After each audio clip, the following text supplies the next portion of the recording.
Hello everyone and welcome to the new news. My name is Paul and I hope that everyone is doing well today. I hope everyone's family is safe and I hope that everyone's just having a good Monday. It's the worst day of the week for me and I'm sure it is for a lot of you, so I'm so glad that it is over. And we have, weirdly enough, it's been a little bit quiet on the news front today. But that's not always a bad thing. As we've seen in the past, there's been plenty of times where it's simply because for at least Ukraine, that good stuff is being done on the Ukrainian side. They don't want to give away what's going on their end. So we can't always assume that's a bad thing. So I appreciate you guys joining us today. And if you check out in the description below, you'll see that we actually have a couple of new links as well added to those donation links. We went through and vetted some more today. Just for you guys and for some of the topics we're going to cover. And if you guys want, if you can't give a lot, give a little, go ahead and go check those out. We will never be doing super chats on this channel. It's all going to fundraisers and to help people in need. We verify and make sure that the majority of the money that you go to isn't going to that administration cost that some charities are notorious for. It's actually going to help the programs and help the people that need it the most. So go and check that out below. And if, like I said, if you can't give a lot, give a little. And with that, we're going to dive right into the news here. And the first thing we have is actually a tweet today, and this comes from an individual named James Vasquez. He is a drone operator with the Ukrainian American Foreign Legion, and he previously released a video that we actually watched here, where he was talking about while the Western countries are talking about sending all of this equipment, he's got an AK-47, whereas most people have AK-74s, so it's even worse for him to find ammo and equipment. But he has his drones, an AK-47 that he got plain, and he tricked it out with all the attachments that he wanted, and he bought them all for him and his team. And then he also has an LBV or load-bearing vest with 3 magazines, which is not a very effective combat load, and a single grenade, and that is what he is taking into combat. So he was saying, hey, we need more stuff. Like, we need more basic fighting equipment just for your standard troops. And it sounds like from the tweet he got some. However, he's concerned that ammo shortages are going to be an issue, especially as this is ramping up. And he said today, we're all preparing for a massive offensive push. Thanks for all the help. I feel far more comfortable with our weaponry and vehicles. I am very concerned about ammunition shortage. I cannot believe the world at large is not just raining ammo for us. And we have seen where the U.S. has sent something like 50 million rounds of ammunition so far. We don't know of what kind, but I'm sure it's for the AK-47, AK-74U. I'm sure it's even for some Western weapons such as 5.56. But that is something that is concerning to a lot of people, especially for those that have these Western weapons where Soviet stockpiles just aren't going to be available to them. They have to rely on Western and NATO standard ammunition, which isn't something that's going to be highly used in the country. However, Chernihiv, Sumy have been relatively quiet today. Kiev was also relatively quiet today, minus that. However, in Kharkiv, we see another video today coming out of some of the shelling, and this one is showing evidence of what can only be described as cluster munitions. This is coming from UA Live Maps Twitter account, and they had the video for us here today, so let's take a look.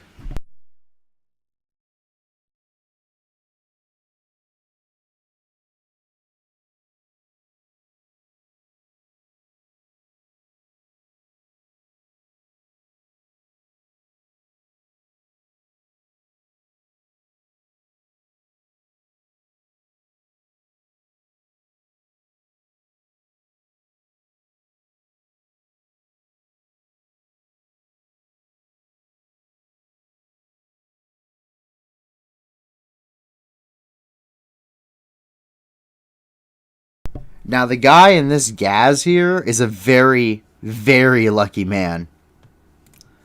As you can see, all of that landed right behind him, and Yeah, he's probably going home, and he needs to buy a lottery ticket. That's what he needs to do. He needs the war to end so he can buy a lottery ticket because he is lucky. However, we have a little bit more interesting news as we get down here near Rubizne, and Rubizne has been hit twice now that we reported on. Both times, it's because Russian forces there's a plant there that has nitric acid, and twice now the Russians have hit their own plant or have hit the Ukrainian plant with nitric acid, and this previous time that the wind shifted and actually sent that nitric acid back over their own forces. And what we see is separatists who are fighting on the Russian side today were complaining and saying that they had been poisoned after they had developed symptoms from being exposed to the nitric acid, such as their orange skin, difficulty breathing.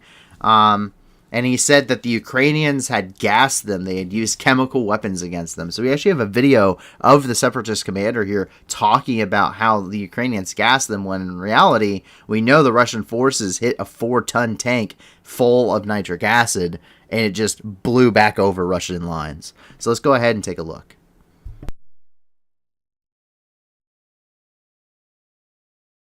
При нашем наступлении применили какой-то газ.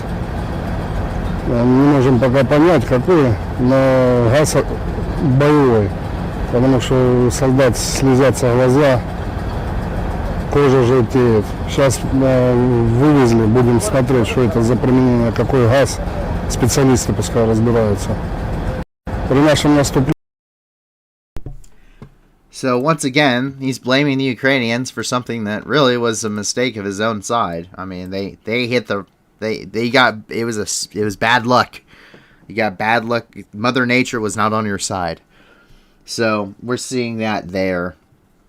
And also today, for another follow-up from yesterday's segment, we can see the aftermath of Ukrainian strikes that hit an ammunition depot near Novoaidar. And this, we saw videos of the actual strike itself. We saw ammunition cooking off, a huge fireball, absolutely massive explosion. And today we can see the aftermath of that as people are going and checking out this place as it's become a much more safe and stable.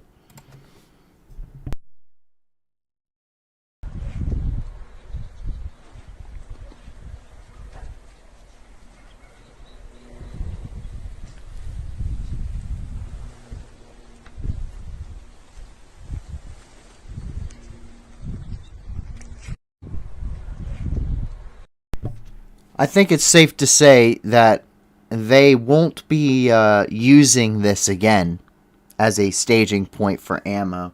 And considering how bad the Russian logistics have shown to be, this has got to be a massive hit when they're already trying to build up forces. There's estimated between 40 and 60,000 Russian troops in the areas along the Donbass, up from Kharkiv and through here to Mariupol and over to Kherson. Roughly about 60 battalion tactical groups, 40 to 60,000 troops in total.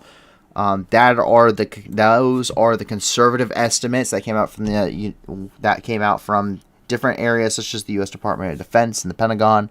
And so currently, I mean, something like that is a ton of ammo that now is just gone and cannot be used in the offensive. And we know that this area is escalating. In fact, Zelensky stated that this week was going to be one of the more crucial weeks in the entire war, simply because this offensive is launching, and the Ukrainians are either going to hold it back, they're either going to roll it back against them, or they're going to hold it where they are now.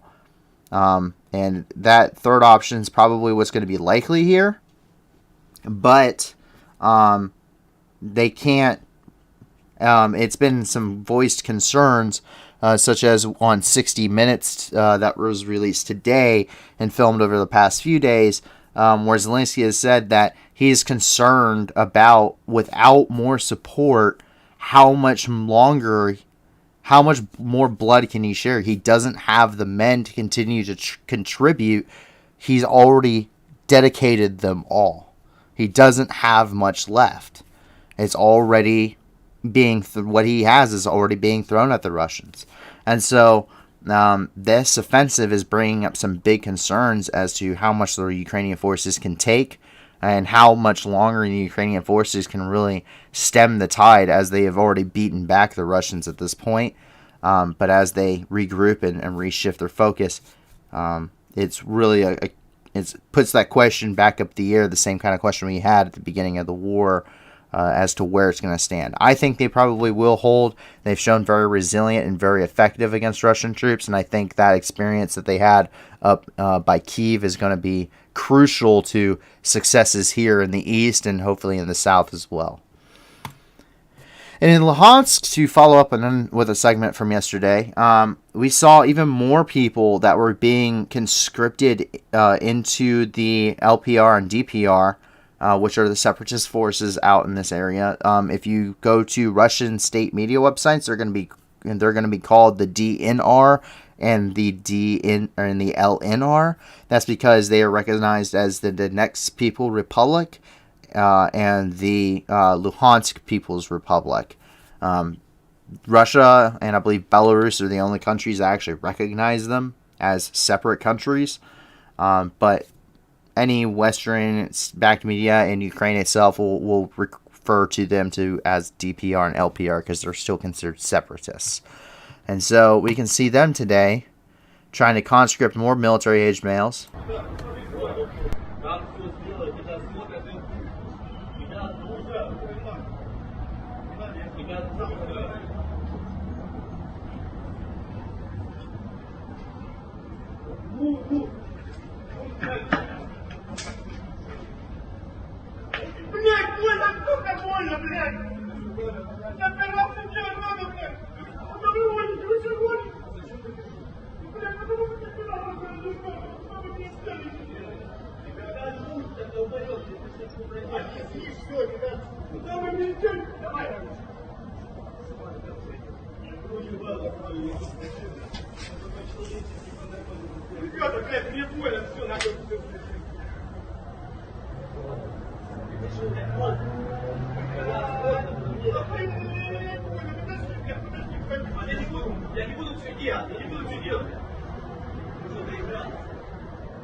And so as we can see, much like as what has been voiced as we saw by mobilized forces going up towards the Sumy Oblast and Chernihiv and being pulled from Luhansk and Donetsk, those conscripted troops that were mobilized in mass, many of them were given rifles and equipment that came from World War II and World War I, and some of the Cold War equipment, such as their helmets. A lot of them were given Mosin Nagants, which is a 5-round bolt-action rifle. And it's not that it's a bad rifle. It was used in World War I and World War II to great effect, but it's been 80 years almost since the AK-47 came out. So so there's obviously been mass-produced better equipment, and Russia does not have the ability to support it. But they do have lots of Mosin Nagants they can pull out of the stockpiles and what appears to be the museums as well. And so, but not everyone in the Donetsk and Luhansk backs the separatists. In fact, it's considered probably a minority, but a strong minority that has been fed Russian equipment and Russian funding to continue this war. And there's even some who speculate that it is not the majority of people, Russian speaking or not, who even want to be part of a separate republic or part of Russia. So we see a lot of people that aren't interested in fighting for Russian forces in this area. And today we have some rather, I would say, interesting news, but it could also be some very terrible news in the same light. For those who saw the name of the video, there has been some allegations coming out of Mariupol that even has some backing to it, and I'm going to kind of deep dive and kind of explain the reasoning why this could be very much true. We've heard for weeks that Russia could be planning to use chemical weapons. The Azov battalion sent out warnings to the residents of Mariupol, saying that Russian forces had used aerosol cans or aerosol canisters on drones to spread some kind of a chemical agent that was causing breathing issues and symptoms to that similar to sarin gas. I'll go into that here in a minute. And that seems to have also been echoed by at least a single member of the Ukrainian, what is essentially their Congress. And so this is something that even the Pentagon said that they were monitoring the situation, and that they found that the allegations and the possibility concerning. And this is coming from Kirby himself, who was the spokesperson for the Pentagon. He was speaking to mainstream media news outlets earlier following his press briefing. So we can see that here. This is from the Azov battalion regarding it. And we can also see here, this is Kira Rudik, who is a member of the Ukrainian Congress. And she said an unknown substance was sprayed by Russians in Mariupol. It is reported that people are suffocating. The details are coming up. There's a couple reasons why this is important. One is it could be a major escalation by the Russians. Two, this was exactly the type of thing that the United States, NATO, and Western powers stated they would be willing to militarily intervene in the conflict if chemical weapons were used. That was considered the hard line as to where NATO puts boots on the ground and actually puts U.S. forces and NATO forces into the country of Ukraine that could lead to direct conflict with Russia. Not saying that's going to happen. None of this has been confirmed yet, but that is the hard line. And if it is confirmed, that is one of many possibilities that it could go down. It's very open-ended. They haven't really said how they would respond, but that is one of the possibilities, and it is a likely one. And on top of that, it's a war crime. So one of the reasons that kind of gives backing to the claim is the fact of the Butcher of Syria that we had an entire video named about in previous days, because he was appointed in Moscow. His name is General Alexander Denikrov. He was in charge of Russian forces in Syria. He was in charge of the Russian campaign that essentially turned the tide of the war in Assad's favor. And he did that through what has only been described as a campaign of terror. He is known to use airstrikes he's known for using missile and airstrikes without care of civilian casualties. He's given this nickname by Syrians, and that later got reverberated to communities across the West because the nickname stuck, and for good reason. And he also backed the usage of chemical weapons, including chlorine and sarin gas, by the Assad forces. And it is believed that that was actually supplied by Russia to the Assad regime in Syria. Specifically chlorine gas and sarin gas, which was reportedly used in 2016, 2017, 2018, 2019. And most famously, or infamously I should say, is the bombing of Aleppo And by mid 2017, the civilian death toll in Syria had risen to over 5,000. I think it's 5,736 civilians by September of 2017 had been killed since he took over the campaign. It's considered the missile strike on Kramatorsk is considered one of his first acts as taking over this command. We saw the very next day large amounts of ballistic missiles being launched from Belgorod, from places inside of the Donetsk and Luhansk regions. And so it becomes very concerning very quickly. And to further back it, he has a history of being in a place and backing a regime and backing the strikes and coordinating the usage of chemical weapons against heavily populated centers, against what is essentially a regular warfare, asymmetrical warfare fighters, such as what the Azov and the Ukrainian Marine battalions in Mariupol are conducting. So there is a precedent.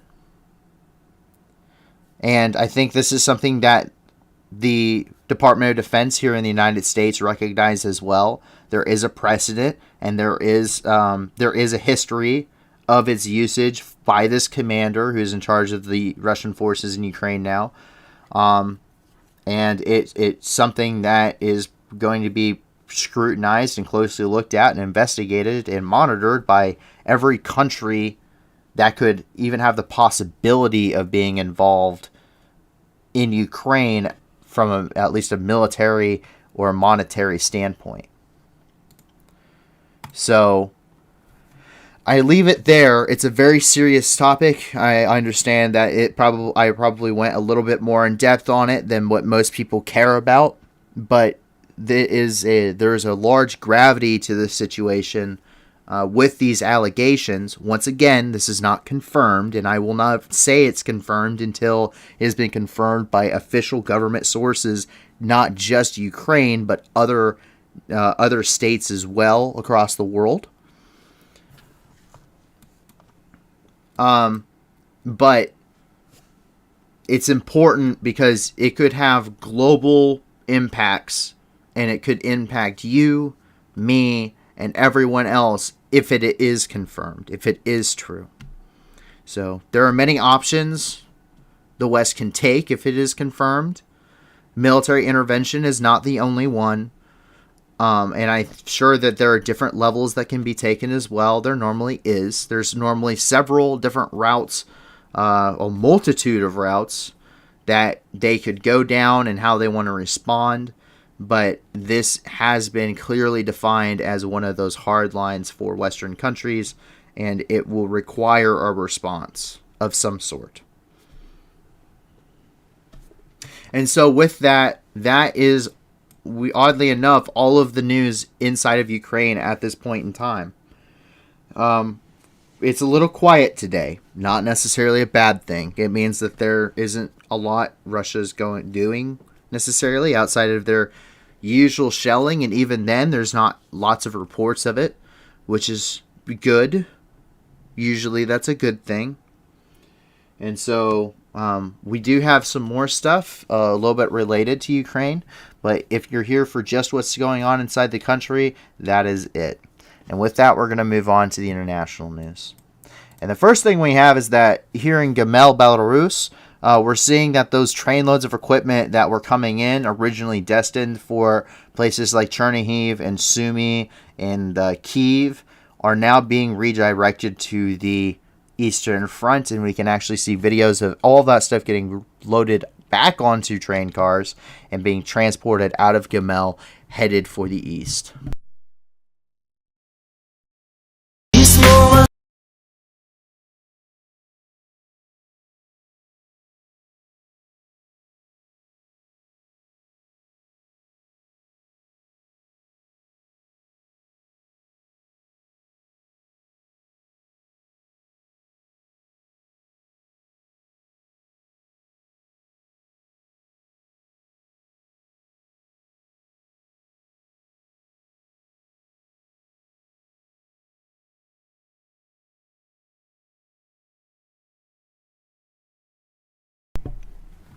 So as you can see, just tons of equipment are being moved right now. But that's not the only place that some of this equipment is going. Today, videos showed some Russian equipment on its way up to the Finnish border. And this comes not very long after Finland and Sweden both stated that they were planning on joining NATO and hopefully doing that by this summer. And that includes all of their processes. It has to go through as a referendum to their people, and that has to be backed by, I believe, at least 80% of their population has to vote in a referendum to join NATO.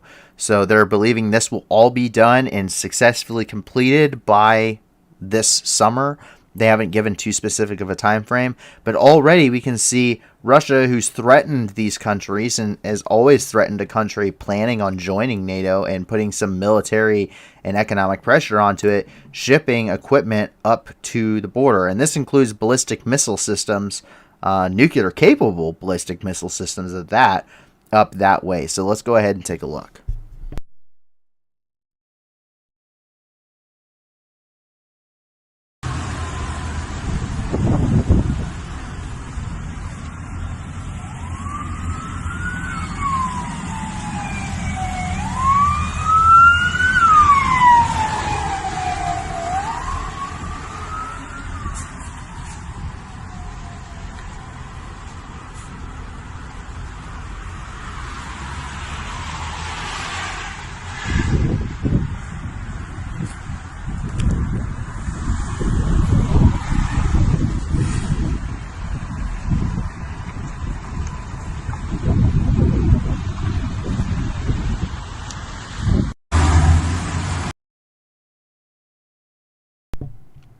So as you can tell, it's a pretty significant number of these ballistic missile systems on their way up to places like Finland. So a little bit concerning. However, realistically, Russia has most of its forces already in and around Ukraine, and really doesn't have a whole lot that they can dedicate left, unless they call up their reservist forces and do some more conscription. And that's going to take time on both ends to do that, because they have to worry about the entire NATO border and they have to worry about Finland. So it's really a question of where can they pull that extra manpower from that would be willing and wouldn't just openly be disobedient to orders, and actually carry out some kind of a deterrence mission. And that puts Russia and Moscow in a very, very difficult place, because that means that they have to admit some things going on in Ukraine that they don't want to admit to the Russian people, because this is supposedly going really well. And if they're running out of manpower for this, even though it's going really well, then how did they justify going in what is essentially a total war mode in Russia when they say it's just a special military operation, not a war, not an invasion? And that's putting some very significant pressure on Russia and Moscow as to how to break that to their own people, who at this point are openly supportive of the war, but that could quickly change if things are shown to not necessarily be what has been said thus far. Now as we move into the Middle East, 2 Jewish men were shot trying to reach Joseph's tomb. Joseph's tomb is actually at a Jewish shrine in the West Bank. However, in order to get there, you actually have to coordinate with the military. You need a military escort. IDF forces have to escort you on your pilgrimage there, because it is that dangerous. Yesterday, in fact, this is something we did not find out until today, Palestinian protesters actually lit part of the site on fire. And today, two Jewish worshipers were on their way to the site. They did not coordinate with the military, and they were both injured after they were fired upon by unknown gunmen.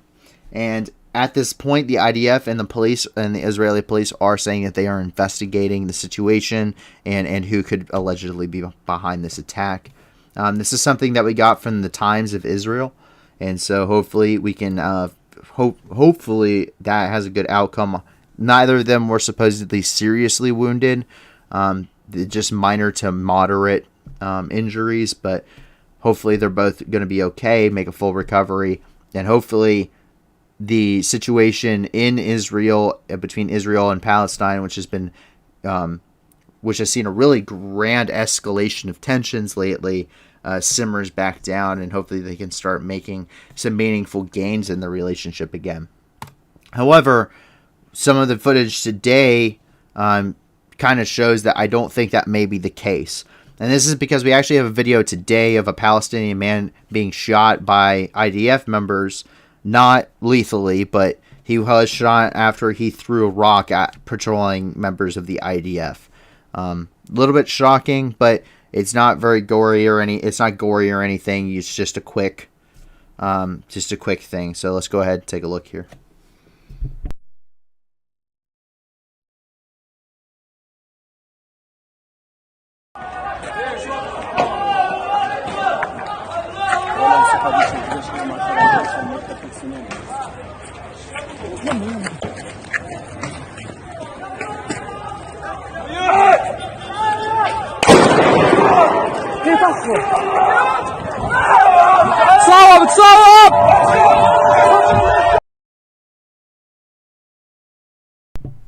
It's a very shocking footage. We've seen Palestinians throw rocks before, and so this seems like a pretty outrageous response from the IDF today.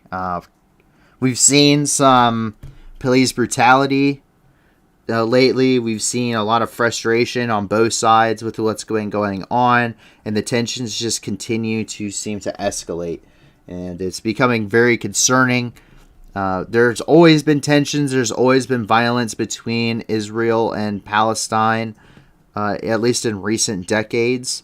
But it seems to be once again escalating, and it's becoming a very concerning situation overall, especially as security concerns within the region continue to grow, as the Islamic State has now become something, once again, that is becoming escalating in violence, and seems to be growing as a force worldwide. And not far from Israel at all, just going through Jordan, up the M40 highway, and up over here into Ratba, which is in Iraq.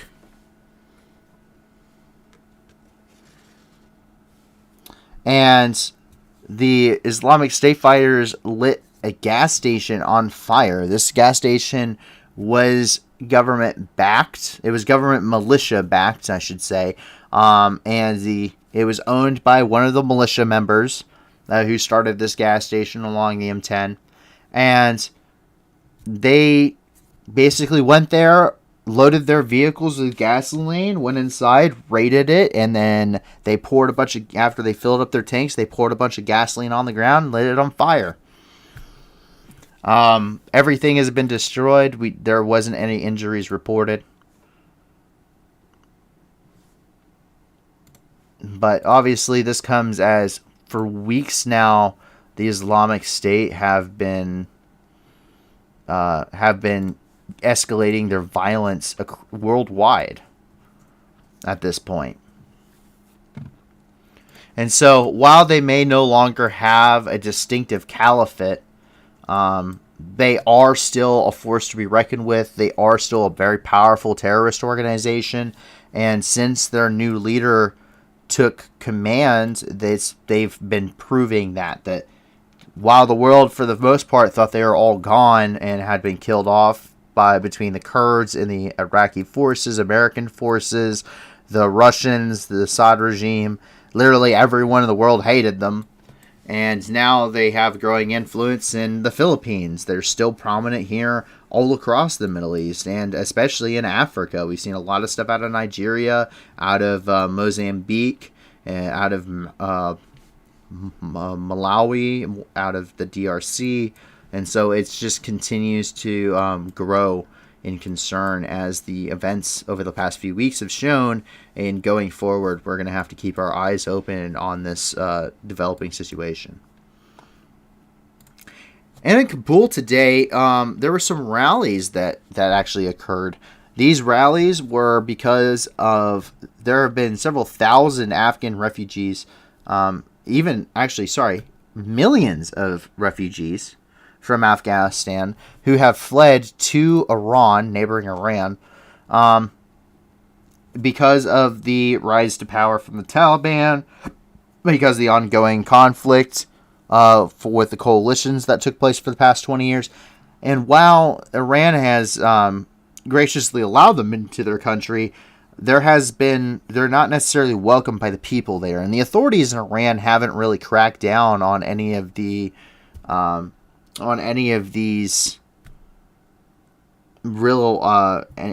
issues. They haven't, any of these ethnic attacks on Afghanis hasn't really been, it's been kind of, the government in Iran has turned a blind eye to it. And so several thousand people in Iran today took to the streets in places such as Herat, and those escalated clear into riots and throwing stones at the Iranian consulate. So we'll have to see how that plays out going forward, but I wouldn't be surprised if there's some more repercussions and ongoing protests and rallies and riots over the next few days over this issue.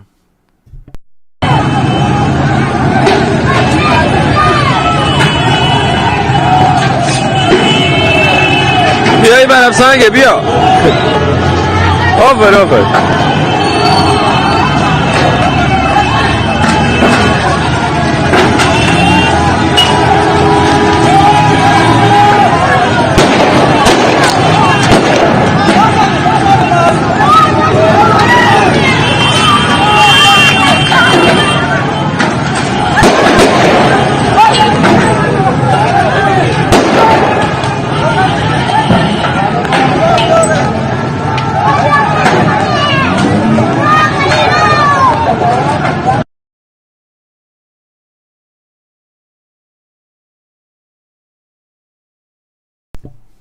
And so, as you can see, there's a lot of protests and a lot of ongoing violence in this region. And it's something that, especially when you're talking about discrimination, especially along ethnic lines, it's something that a lot of people take seriously worldwide. And a lot of misconceptions about Afghanistan have arisen over the years because of terrorist organizations and things. And I think it's something to keep in mind that these people are people just like you and me, and they deserve the same kind of respect that everyone else does. Not all of them. Some of them are extremely educated. Some of them, however, in the tribal regions may not be, but that does not make them any less ethical of a people or any lesser of a people. And I know there's been a lot of discrimination because of the wars on terror and frustrations because of terror attacks. And this has been a worldwide thing. And I just think it needs to be said that they're people just like you and me. They feel things just like you and me. And they do not appreciate being discriminated against by anybody. And so I can't blame them at all. I think it's good that they are. I don't think violence is necessarily the answer. The world sees enough of that, but I think that coming up and speaking up for it is something that is very noble in its very ideology and its basic premise, and I think it should be something we should kind of stand there and kind of take in awe out of a countries such as Afghanistan, who's even willing to stick up and say, hey, discriminating against us just on ethnic lines is not the right thing. So I kind of applaud them for that, and I think it's something that could be seen a little bit more worldwide. In Islamabad today, which is in Pakistan, the new prime minister has officially taken office, and this comes very shortly after a vote of no confidence kicked the ruling prime minister Imran Khan out of office, who was making statements and even saying that the parliament of Pakistan needed to be dissolved because the opposition party had been corrupted by foreign intervention, specifically from the United States. This sparked immense outcry from the Pakistani people. It resonated with the Pakistani people who had wars on terror that had affected both their neighboring border with Afghanistan, but also had highly affected them in Pakistan itself due to several drone strikes carried out during the war, and even the raid to kill Osama bin Laden was carried out in northern Pakistan up by Abbottabad. So there's a lot of things that have been, that it's kind of reverberated, that has reverberated with the Pakistani people, and there's been a lot of protest and anti-Western sentiments coming from the Pakistani people. But today, the new prime minister, whose name is Shehbaz Sharif, he has officially taken power. He was elected by the parliament to officially take power. However, I should mention that it was only the opposition party members, 175 of them, who were present and actually elected him. The reason being is that the ruling party, who had backed Imran Khan, actually staged a walkout and were not present during the vote. And so there is a lot of stuff going on in Pakistan. We know that there have been riots. There's ongoing protests about this change in power. And we know for a fact that one of his biggest concerns, and when I say him, I mean Sharif's biggest concerns coming in as prime minister, is establishing his power, his credibility, and making sure that he can quell this ongoing unrest that really doesn't want him in the position that he's in. The people of Pakistan who have, and in the thousands who have backed Imran Khan, do not believe he should be in power. They think he is there because Western countries such as the United States, the UK, Australia have put him there. And so he has a very difficult road ahead of him. And hopefully there can be some kind of friendly mutual ground that can be found. There can be some compromises made on both sides that allow Pakistan to go forward without tainting relationships or developing into a more serious situation on either side. And so hopefully that is the outcome. We'll have to see in the coming days, weeks, and months going ahead. But in case you're wondering, this is Sharif himself. That is the new Prime Minister of Pakistan. And moving on into Africa, we have an interesting development here. Western Sahara and bordering Mauritania seem to be a little bit of a hotbed for activity that we haven't previously picked up on our radar. There seems to be some kind of an ongoing, I don't know if it's a multilateral kind of a free-for-all or something. I read up a little bit on it, but there's not a lot of information I could really find, and hopefully we can get more of that for you. But for some reason, the Morocco Air Force conducted 8 airstrikes on a Mauritanian village, also known as A Bentili, which is less than a mile from Mauritanian military forces located in a fort. This is an area that's been heavily trafficked by things such as by like convoys of truckers, just commercial merchant trucks. And once again, the Moroccan Air Force allegedly conducted 8 airstrikes and bombed merchant trucks here less than, I think it's like a quarter mile from the border. There were no deaths reported, several injuries. And this is something that we're getting from menindefense.net. But they had a couple of photos that we can show here to kind of show you what we're talking about.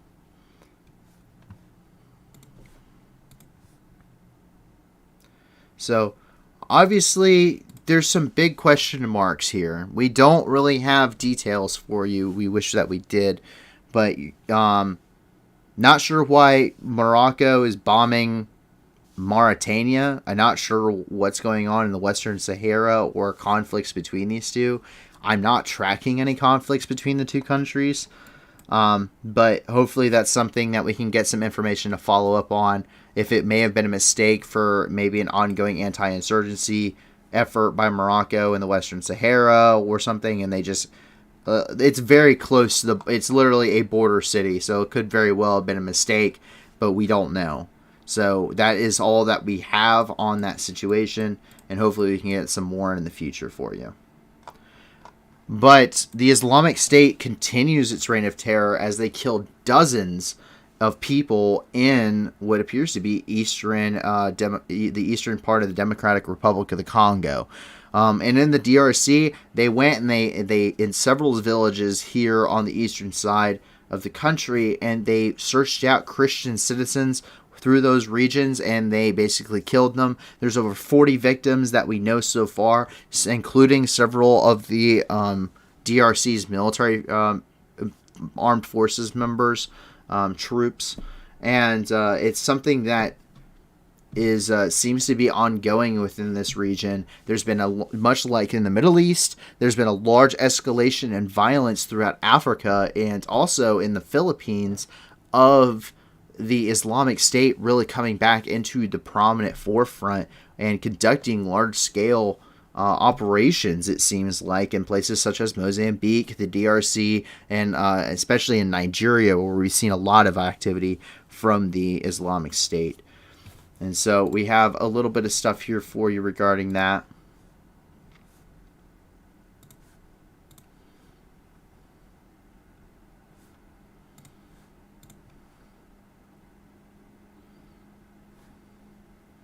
Absolutely terrible things to see. The escalation and violence from the Islamic State. I personally have a vested effort against the Islamic State. When I was in the military, and I was deployed, that was who we were going and deploying against in Syria and Iraq, were the Islamic State, specifically Islamic State militants. I was there when they secured Al-Qaim here at the border, and officially declared the caliphate destroyed. They no longer held territory.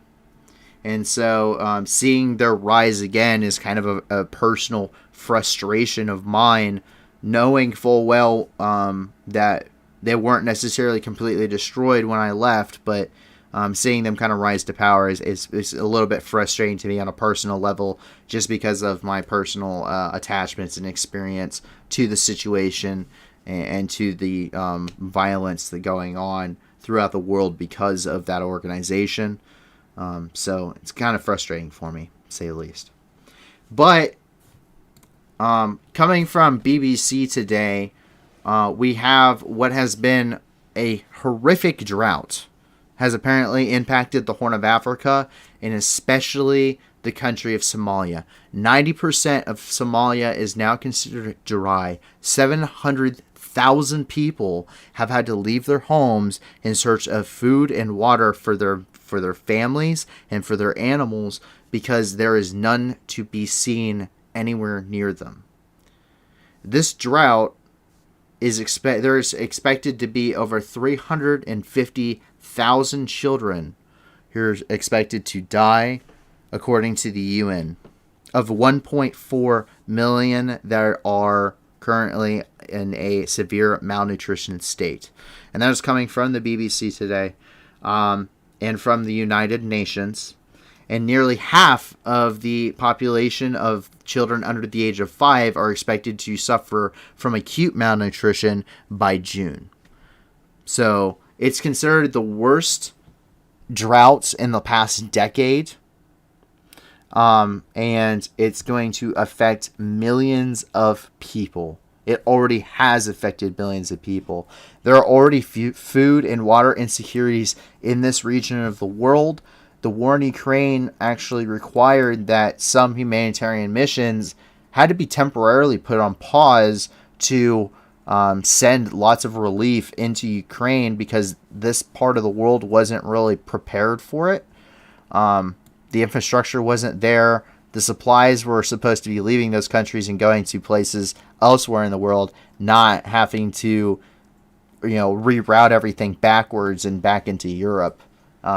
They weren't prepared for that large of a humanitarian crisis in the center of Europe, and that has affected the ability to supply a lot of these areas. And that is why today we went through and we vetted several more fundraising organizations. The International Rescue Committee, which is one that we found I believe 86.7% of their proceeds go actually to their programs. They specifically have programs, one ongoing in Ukraine, which is currently sitting at the border in Poland. They help facilitate moving humanitarian supplies into and out of Ukraine and assisting families as they're coming across the border and getting supplies to hard to reach areas in Ukraine.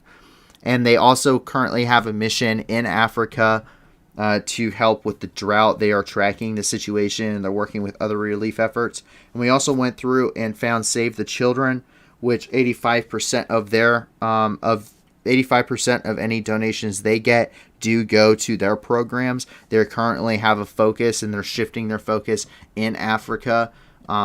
So originally, the IRC and Save the Children were more or less focused on the COVID-19 pandemic and measles pandemics or epidemics in the region. They have now shifted that focus heavily to try and support the Horn of Africa, such as Ethiopia, Djibouti, and Somalia, and parts of Kenya as well, with this ongoing crisis that is expected to escalate severely. So on top of the support you've been giving Ukraine, and on top of the support that you've been giving to the war effort there and to the humanitarian efforts there, we cannot forget that there are other things going on in the world.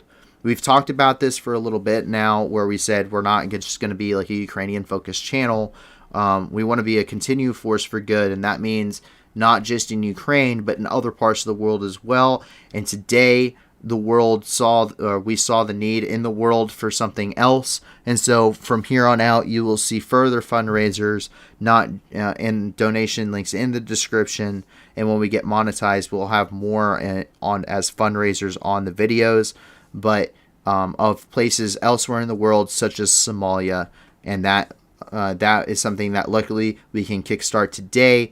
We saw the need for it, and so we're going to go ahead and add it. We rushed the vetting process here, made sure that the funds were getting through there. Normally it takes a couple days. We did it in a few hours to make sure that we could have something that we can put immediate efforts into supporting this region and helping the people there that need our help. And so finally, we can wrap up the day with something of a little bit more happy news. And this is kind of cool. So for those that may know me, I find dinosaurs and paleontology just cool. I don't know of anyone who doesn't think dinosaurs are cool, but I used to go to the museums and loved going to dinosaur exhibits and looking at fossils. I have fossil collection myself of some pretty interesting stuff that I've actually thought about taking to some of these places because it'd probably be worth a professional taking a look at. But here in North Dakota, scientists discovered a fossil today that may prove that the meteor theory is correct.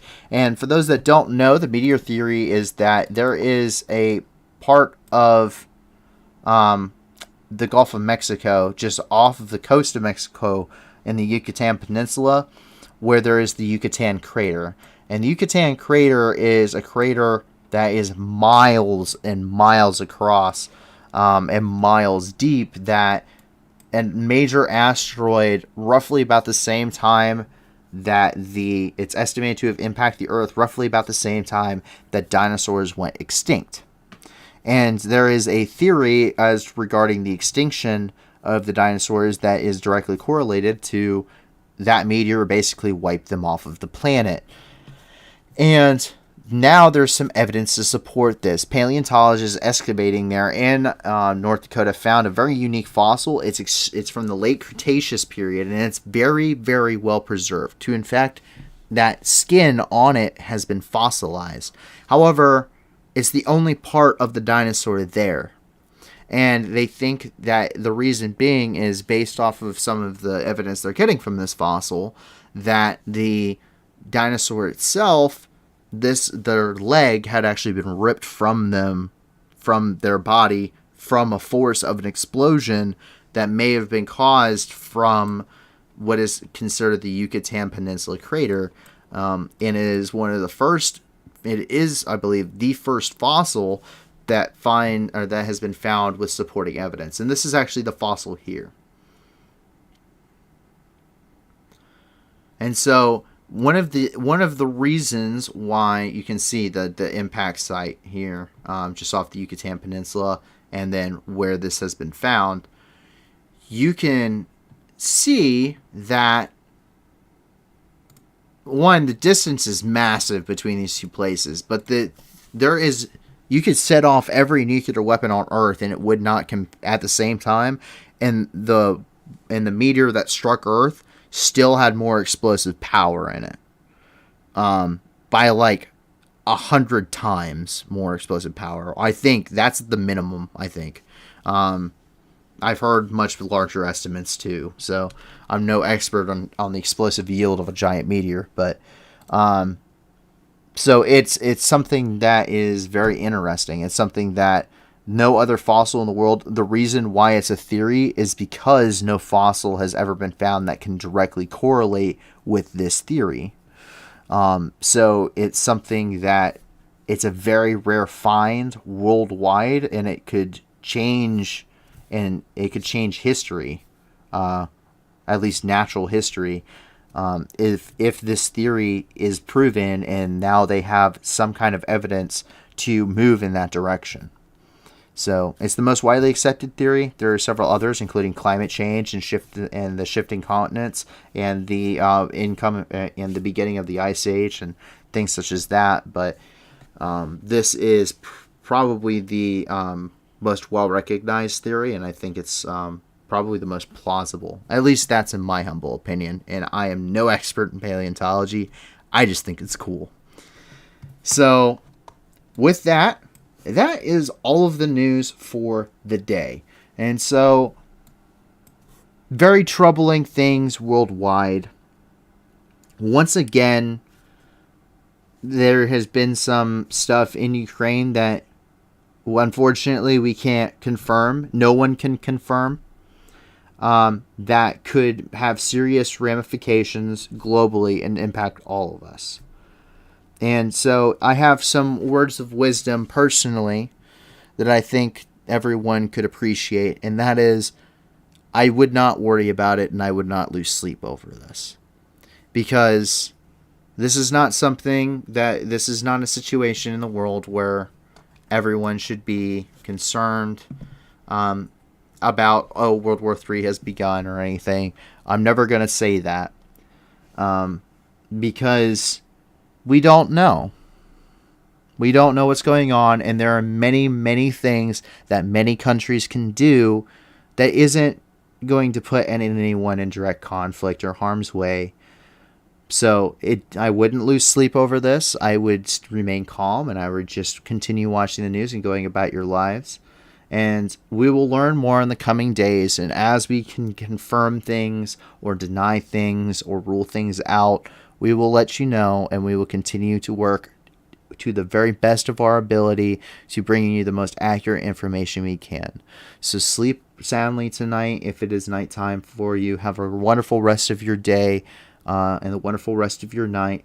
I appreciate all of you for joining us, and I wish to personally thank the staff team who helps me so much. I would not be able to do this without their help, and this is 100% a group effort and a team effort. So please give your support to them as much as you would myself. I know I get corrected several times throughout the stream. That is fine. We are not here to give misinformation. So I certainly say things incorrectly sometimes, or I may get the general idea of an article incorrect. And so there are plenty of people here on the staff team to help us and keep us on track. So I appreciate them very much. And don't forget, if you can't give a lot, give a little. There are a lot of things in the world going on right now that could use all of our attention and all of our help. And if you can't give something to a fundraiser right now, the least you can do is always like and subscribe the video. And I say this not because I want to be able to gloat to my friends, but because the more people that see this and the more people that support us, the more fundraising efforts we can do in the world, and the more money we can raise and send to people that need it the most in places like Ukraine. in places like Somalia. And hopefully as other situations in the world arise, and as more people in the world need our help, we can give a little bit of good back into the world through fundraisers and donations to some of these wonderful organizations that are doing everything they can to help people indiscriminately throughout the world. And so be sure to continue to support us. If you like what you're seeing, like and subscribe. It helps us a lot. Let your friends know about us. Everyone needs just a good news source anyway. And if you want to be part of our community, we do have a Discord. The link is in the description as well. Come join us over there. I chit chat on there. There's people that post media on there. There's some stuff that we can't show on stream that even goes on there in some of the not safe for work categories. So you can come in and check that stuff out. I don't always recommend it, but some things need to be seen, and I can't always show it here. So come check us out. We'll be happy to happy to have you. Ask me questions. Ask any of us questions. We have lots of subject matter experts and people such as Ukrainian nationals here that we'd be more than happy to help you and answer your questions about what's actually going on and go a little bit more in depth than I can in a single video. So once again, I appreciate you all for joining us, and I hope you have a great rest of your day. Good night.